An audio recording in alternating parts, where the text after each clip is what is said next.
사무엘하 24장. 다시 이스라엘을 향해 하나님의 진노가 불타올랐다.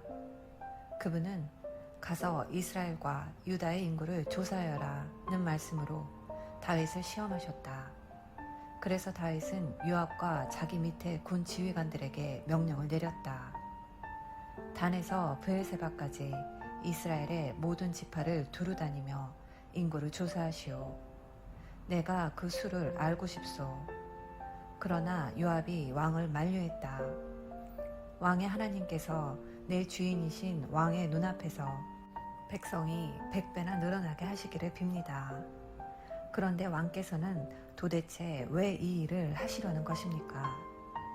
그러나 왕이 고집을 꺾지 않았으므로 요압과 군 지휘관들은 이스라엘의 인구를 조사하기 위해 왕 앞에서 물러났다.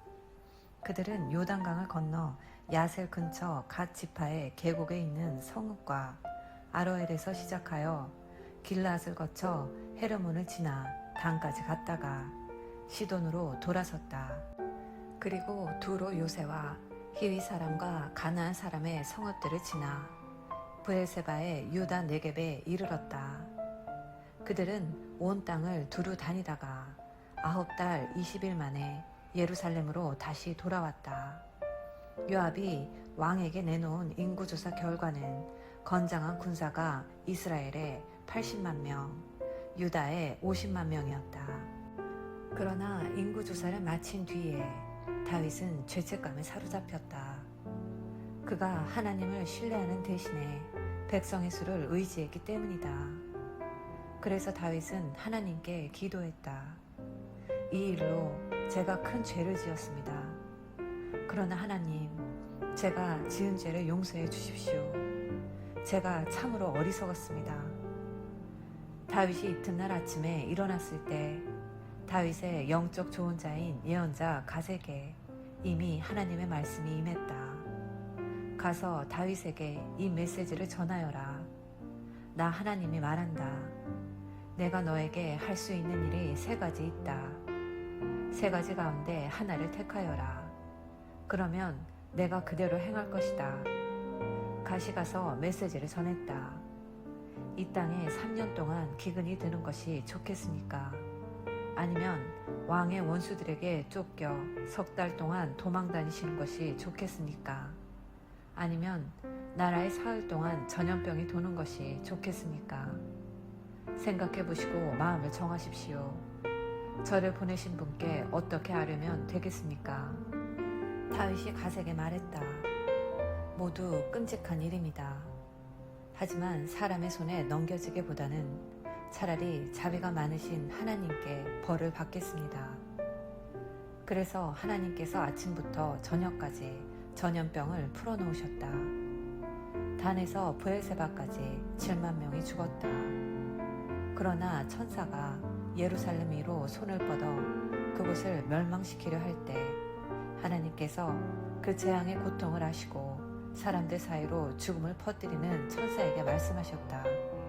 이제 됐다. 그만 물러나거라. 그때 하나님의 천사는 여부스 사람 아라우나의 타작마당에 이르러 있었다. 다윗이 눈을 들어보니 천사가 땅과 하늘 사이를 돌며 칼을 뽑아들고 예루살렘을 치려고 했다.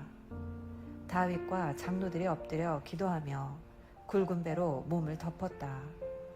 천사가 100명을 멸하려는 것을 보고 다윗이 기도했다. 죄를 지은 것은 저입니다. 목자인 제가 죄인입니다. 이 양들이 무슨 잘못이 있습니까? 그들이 아니라 저와 제 집안을 버려주십시오. 그날 갓이 다윗에게 와서 말했다. 여부스 사람 아라우나의 타작마당으로 가서 제단을 쌓으십시오. 다윗은 갓이 전해준 대로 하나님께서 명령하신 것을 행했다. 아라우나가 눈을 들어보니 다윗과 그의 부하들이 자기 쪽으로 오고 있었다. 그는 그들을 맞이하고 왕에게 예를 갖추어 엎드려 절하며 말했다. 내 주인이신 왕께서 무슨 일로 저를 보러 오셨습니까? 다윗이 말했다. 그대의 타작마당을 사서 이곳에 하나님께 제단을 쌓고 이 재앙을 끝내려고 하오. 아라우나가 말했다.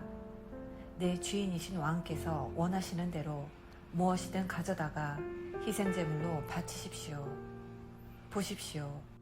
여기 번제에 쓸 소와 땔감으로 쓸 타작기구와 소의 멍에가 있습니다. 제가 이 모든 것을 왕께 드립니다. 하나님, 왕의 하나님께서 왕을 위해 일하시기를 빕니다. 그러나 왕이 아라우나에게 말했다. 아니요, 내가 제값을 치르고 사겠소. 하나님, 내 하나님께 희생 없는 제사를 드릴 수 없소. 그래서 다윗은 은 50세겔을 주고 타작마당과 소를 샀다. 그는 그곳에서 하나님께 제단을 쌓고 번제와 화목제를 드렸다. 하나님께서 그 기도에 마음이 움직이셨고 그로써 재앙이 그쳤다. 아멘. 할렐루야. 사무엘 상하를 모두 마쳤습니다. 오늘 본문은 많은 의문이 있는 말씀입니다. 하나님께서 다윗을 격동시키셨다는 것이 마치 하나님께서 이 모든 일을 조종하시는 듯한 느낌이 들기 때문입니다. 하지만 1절에는 다시 이스라엘을 향해 하나님의 진노가 불타올랐다 라고 말합니다. 이것은 이스라엘의 가득한 죄로 인해 이스라엘의 왕을 격동하게 하셔서 이스라엘 모두가 그 죄에 대한 벌을 받게 하시겠다는 의도입니다.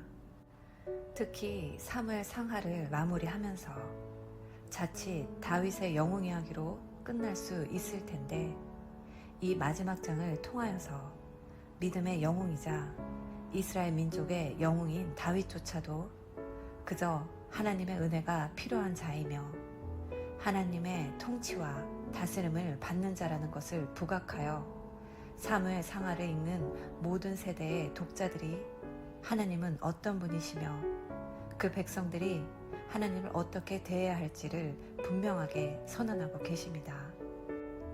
다윗은 전쟁은 하나님께 속한 것이라는 사실을 골리앗과 싸우던 어린 시절부터 분명하게 알고 있었습니다. 그러나 그의 노년에 다윗은 자기의 힘을 확인하고 싶은 유혹에 떨어지고 말았습니다. 인구조사를 한 것 자체가 죄가 아닐 수는 있습니다. 그러나 다윗이 인구조사를 한 동기가 어떤 것이었느냐가 중요할 것입니다. 이 죄의 결과로 하나님께서는 세 가지의 형벌 중 하나를 선택할 것을 말씀하십니다. 그러나 다윗은 겸손하게 이 중 어느 것 하나를 선택하기보다는 하나님 손에 모든 것을 맡기고 다만 사람의 손이 아닌 하나님의 자비로운 손에 자신이 빠지기를 원한다고 말합니다. 오늘 본문 말씀을 묵상하며 다윗이 위대한 왕이지만 신앙의 영웅이지만 그 역시도 하나님의 손안에 있는 한낱 죄인일 뿐임을 우리는 알 수 있습니다. 사무엘 상하를 마무리하면서 우리의 인생의 처음부터 끝까지 오직 하나님의 은혜라는 것을 깨닫고 우리 마음이 높아지지 않게 하시고 우리 자신을 증명하려 하지 않게 하시며 오직 하나님만 드러내시는 복된 자녀 되시기를 예수님의 이름으로 기도합니다. 수고하셨습니다. 엄마 사랑해.